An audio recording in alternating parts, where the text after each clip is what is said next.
Forward, young Muslims, wherever you are, in the shadow of the sun or by the light of a star, your supreme protector is Almighty Allah.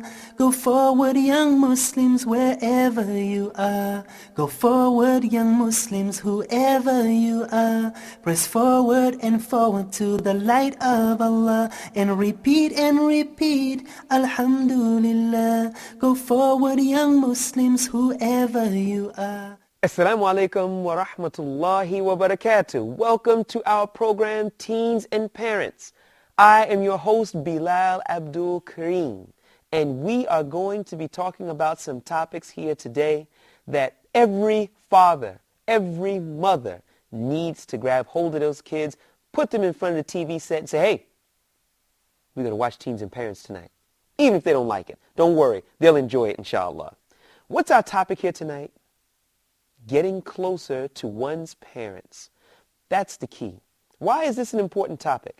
Because unfortunately, we're seeing these days that parents and their children are growing farther and farther apart. This means that the benefits or that which the fathers or mothers have learned throughout the years becomes lost with the children because the children are not benefiting from the parents. And even the parents are not benefiting from the children. So let's take a break. Let's take a look at some outside footage, and then we're going to come back with our guest. Jazakumullahu khaira. Assalamu alaikum wa rahmatullahi wa barakatuh. Go forward, young Muslims, wherever you are, in the shadow of the sun or by the light of a star. Young people do respond to somewhere where they feel that they're safe, somewhere where they feel that there's mutual respect, somewhere where they feel like there's a relationship that's being built. I think the power over approach that parents use with young adults these days is a very conventional way of approaching a relationship with their children. I think there's evidence that says that it doesn't work. Go forward, young Muslims, wherever you are, in the shadow of the sun or by the light of a star. Welcome back. I would like to introduce to you our first guest. He is from Elizabeth, New Jersey, and he is an old friend of mine. His name is Jabir Muslim, and I'd like to greet him with Assalamu alaikum wa rahmatullahi wa barakatuh. Wa alaikum assalam wa rahmatullahi wa barakatuh. Jabir, it's good to have you back here again, and we're hoping that you're going to help us to shed some light on this topic of getting closer to one's parents. Happy to be here. Alhamdulillah. Jabir, let's go back. We're going back 30 years ago now. I want you to compare the way it was maybe when we were young children and stuff like that just coming up to the way it is now with the gap that's growing between the parents and the children.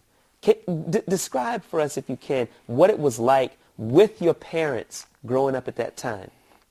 I think growing up in that time, 25, 30 years ago, the communication was better. Now I find out that the parents are not communicating with the children to find out what's going on in their lives. They're not going to the schools to make sure that how they doing in school with their grades. So when we were coming up, our parents checked on us all the time to make sure that things were going well. But now I see the communication gap is it's very wide now. They don't even talk to the children anymore. So that's why now for myself, I have one son now. He's only 6 years old.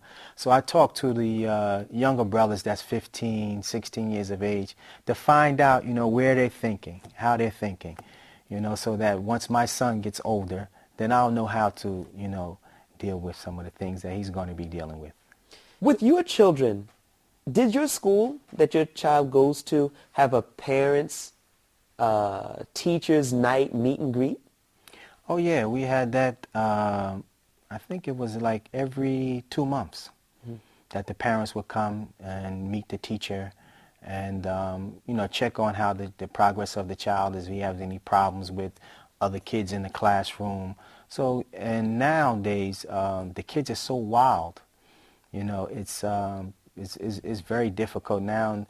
The parent sends the child to school and wants the teacher to raise the child instead of the parent raising the child. But I'm getting the impression that, the teachers don't want the parents there. I mean, I remember when I was young, I mean, I was good sometimes I wasn't so good. But especially a week before parents-teachers conference night, I start to get nervous. Oh, is the teacher going to tell what I did this? Right. Oh, is the teacher going to tell what I did that? So you go to school, hey, you're the best teacher in the world. I love you so much. Right. You see? But that constant communication between the teachers and the parents was there. Right. Now, with my children, to be honest with you, I don't see that communication. Sometimes I may even feel that when I go to the school because I want to know what's going on with this or going on with that, I'm getting the impression that it's like, here comes Abdurrahman's father again. Assalamu alaikum, nice to see you. You see? But it was different in those times. But I think we have to go back to what we used to do, we say in the old times, back in the day we say, and we have to go back to that because this is what's going to help our children. And if you go into the schools and you're talking to the teachers and talking to the principal, the guidance counselors to find out the progress of your child, this will help the child. Okay, we're going to be discussing here today about getting closer to one's parents. We need to identify one of the chief problems, like you made mention of, communication. Yeah, that is very, very important. And one thing that was very good for my parents is that they always told me anything that I wanted to talk about, always feel free to come and talk to me, no matter what it was. If it was the birds and the bees, what we say in the States, anything. So what that does, it breaks down that wall, and you don't have that barrier between the parent and the child. So it makes them to feel free always to come and to express how they feel. So anytime, if you put this wall up between you and your child, it causes problems. They're going to go around and sneak and do things that you don't want them to be doing. I mean, have we lost the ability to communicate? Is that what you're saying? I believe we have, and that's why I think that's one of the major problems that we have, that we don't communicate with the children. We're so busy with other things, and instead of taking care of the priorities, we want our wants instead of priority, and the priority is the child. And I see when we were coming up, that was priority for the parents to make sure that the child was progressing in school. And then you had guidance counselors. I don't know if they have guidance counselors, how they monitor how the children are progressing or not progressing. So I don't know if they have that now, but when we were coming up, it was different. Even the neighbor played a part in it. Even the neighbor played a part in, if you did something out in the streets, the neighbor said, hey, boy, you don't do that. Nowadays, the people, they're not concerned anymore. Yeah, but I think in those times, it was more of a collective effort. Because if Mr. Jones or Miss Smith or whoever caught you doing something, you knew your mother was going to find out about it, and she might give you a smack upside the head, only to get another one when you got home. Now, in today's times, forget about it. They want to send you to court. Not only will they send you to court, but some of these kids, really, you go and if you get caught doing something wrong and you pull one of their ears, then they're ready to fight. But I believe, this is my opinion, everything starts in the home. And if you monitor that and try to raise your child well, I think all of that will trickle down into once they go outside the home, and then they will behave properly. But if there's the mother and the father figure, they are the ones that have to take control. And if you don't take control, the kids are going to go haywire. I remember when I was growing up, I mean, not every family was the same, but we could communicate with my mother. Sure, we could communicate, you know. She would sit down. I remember she'd sit down at the table, and she would always say, you all better tell me everything that's going on in school. Now, you know. You ain't going to do that. No. My motivation to that was low. Because, we may not have felt that, I could say that this situation is going on, Mom, well, what do you think about this, except that I may get in trouble for it? Right. So therefore, you close. What I tell my son now, he's only 6 years old. I say, don't tell stories, don't lie, because this is haram. You know, we're not supposed to lie. I said, if you tell me the truth, I will make my decision on if I'm going to discipline you or not.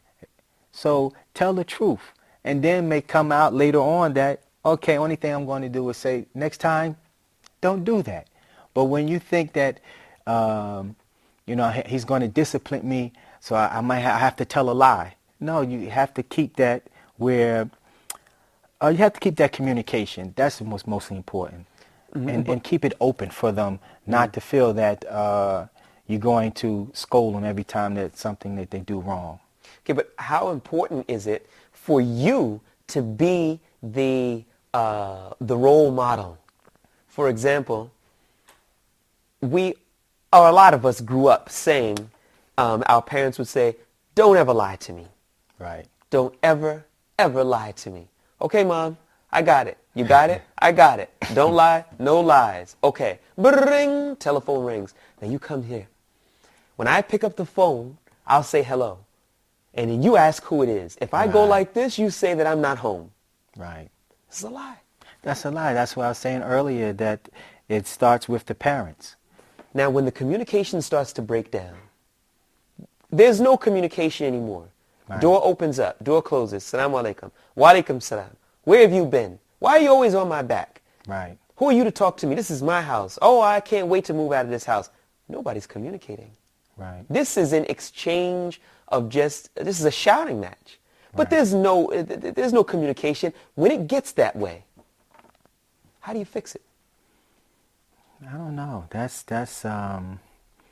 I still have to go back to communication. And if there is no communication, you have to sit the child down, and find out, what they're thinking. Mm-hmm. And if you don't, you have to always have them to feel free to come to you under any circumstances. If they're not free, don't feel that in them, it's going to be a barrier. So you have to develop that relationship. And that's very important. And if you don't develop that relationship, you're going to, these other things we're talking about is going to escalate. And it's not going to give them the opportunity to what? To tell you the things that's what's going on in their life. Because, of course, when they're 15, 16 years of age, they think we're old. We don't know what's going on. We're not hip. But what happens is that you have to sit down and talk to them and find out where their heads are. Okay, I actually have someone who is who can maybe answer that question where you said that you didn't know, and that's good, you're honest. Right. Because we're going to ask one of the people, young people, how to communicate with them. Let's pause for a second. Let's go to a break. Let's bring our guest out, and we'll be right back, inshallah. Go forward, young Muslims, wherever you are, in the shadow of the sun or by the light of a star. The true life of the Muslim starts at death. If you wish to enhance your knowledge of the Islamic perspective on the hereafter, this life doesn't go on forever, but we do so little to prepare for it because most of us don't know what happens after this life ends. If you want to be amongst those who know, then join us every Saturday at 1930 GMT for the inevitable journey. Forward, young Muslims, wherever you are, in the shadow of the sun or by the light of a star. Assalamu alaikum wa rahmatullahi wa barakatuh. Welcome back. I am your host, Bilal Abdul Kareem, and you are tuning in to Teens and Parents. Well, you've already met my first guest, and he is Jabir Muslim, and he is from Elizabeth, New Jersey. But we have another young man who is going to be here, and he's going to be helping us to understand some of these issues. And his name is Hamza Abdul Kareem. So I'd like to greet you with Assalamu alaikum wa rahmatullahi wa barakatuh. Wa alaikum assalam wa rahmatullah. Hamza, how old are you? 15. 15 years old. Yeah. Tell us something about yourself. What do you like? Tell us something. Are you a sportsman or what? First of all, as any other kid my age, I like to play football. I like to have fun with my friends. In school, outside school, got inside school as well. I like to play with my friends, everything. Just as another 15-year-old. Okay. Now, what does have fun entail? Soccer, hanging out, video games? Tell me. All three. All three? All three. Okay. Football, hanging out, and video games. Okay. Hamza, you know the topic that we're discussing here today is getting closer to parents. Would you or would you not agree that as things go along, the gap between the parents and the children seems to increase? It increases. So you agree with I agree with you. Okay. Why do you think that's the case?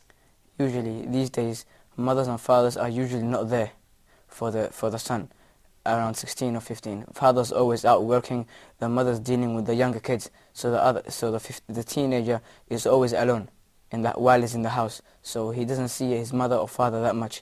But if the mother or father gets closer to the son, goes out, like for the father one day when he's not working, if he takes his son out, goes play sports with him, anything, he'll get closer with the son. The son will feel normal that his dad's with him.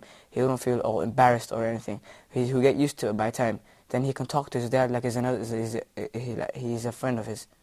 So spending time with them. Yeah. Okay. But spending time, are you talking about just being in the same house? Meaning the son comes home at 3 o'clock from school and the father comes home at 6 o'clock. So from 6 until 10, until the son goes to school, they're in the same house. Mm-hmm. Is that what you mean? No, I mean, for example, if the father's not working on the weekends or something, he should go out with his son, take him fishing, play sports with him, so he can talk to the son and get to communicate with him, because he's not there most of the time. So while he's there, he should talk to him, talk about him, what he likes, what he doesn't like. The son will feel free around his dad. Like most sons, like me, myself, or any other son my age, we don't feel that comfortable with parents around. But if the gap gets closer and you talk to your father normally, it would be like another friend. Okay. Do you think a lot of young people these days are feeling that the communication is not there? But is it only limited to the fact that perhaps the father may not be there, or the mother may work also or not be there? Or is there something else going on that's driving a barrier between the two parties from coming together? No, people my age, they're scared to tell their parent. They're scared to confront them. They're scared to tell them about what's going on and what's going outside and what's inside the house as well. They don't want to talk about that. They're scared the parent might get angry or something like that. What's producing that fear? Not seeing the parent that much, or the parent not communicating with the person himself.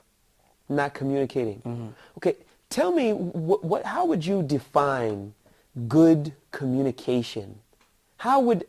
Give us an example of a good communication between a father and a son, a mother and a son. A mother and a son, and a father and a son, it would be the same, because both your mother and father maybe not close, maybe close and maybe not close. But father will be more familiar with me, because the father, he's the man. The son, they will be a bit close to, because he's his father. That's his role model. Every son, his father is his role model. He wants to be like his father when he grows up.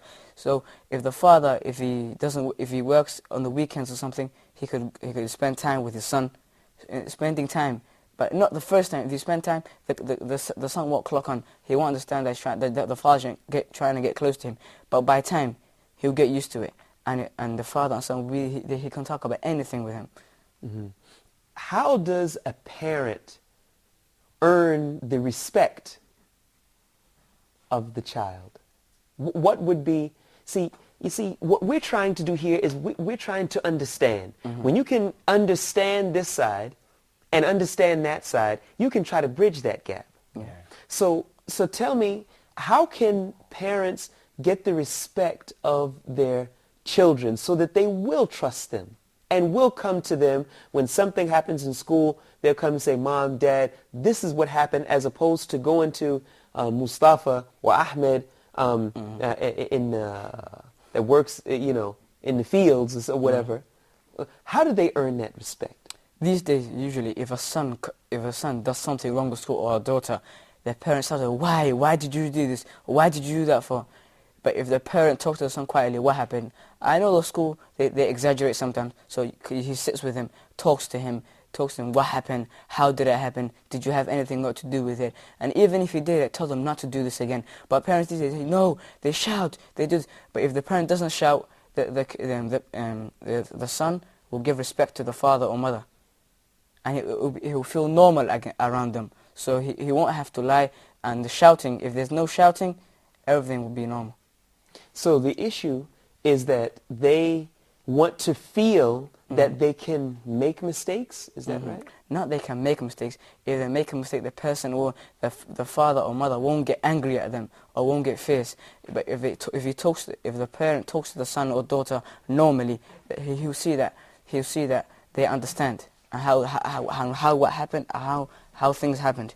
So it'll be normal with them. So they see, oh, we won't do this again, or we'll do that again. But sometimes shouting does help as well. If the son or daughter is not scared of the parent, they do what they want. My parent's not going to do this. But for other people, my dad is strict. I'm not going to smoke. I'm not going to do this. I'm not going to do that. Because if I do that, I know what's going to happen to me at home. Okay, if a child doesn't have a good relationship with his parents, for example, and they are always speaking to him about smoking, for example, do you think that a lot of the other young people these days, they adopt these smoking habits because they're rebelling against their parents? It's not rebelling against their parents. First of all, as a teenager, you see people smoking, you see people doing this, doing that. You say, let's just try it. First of all, they say we try it. Then let's just do it. Let's do it for the fun of it, because we have nothing to do. By that time, as it goes up, they get addicted. They can't stop it, and they try to do anything to get it. They might take money, steal money from their parents, the mother or father. They do it behind their back, and when the parents ask them, "No, I didn't do this. They did this." Yeah, but if the son or daughter is close to his father or mother, and he sees that, and they tell him about not to smoke, not to do this, not to do that, in an easier way, and not shouting, he'll see that this is bad for him, and all his mother and father want is to stop him from doing it, or even if he hasn't done it, not to go there and not to try it, because they're thinking about his health. The mother or father, if the son smokes or does anything, they're not going to get hurt. The son's going to get hurt or daughter, so they're trying to take them away from getting hurt. Okay, but somewhere the communication and the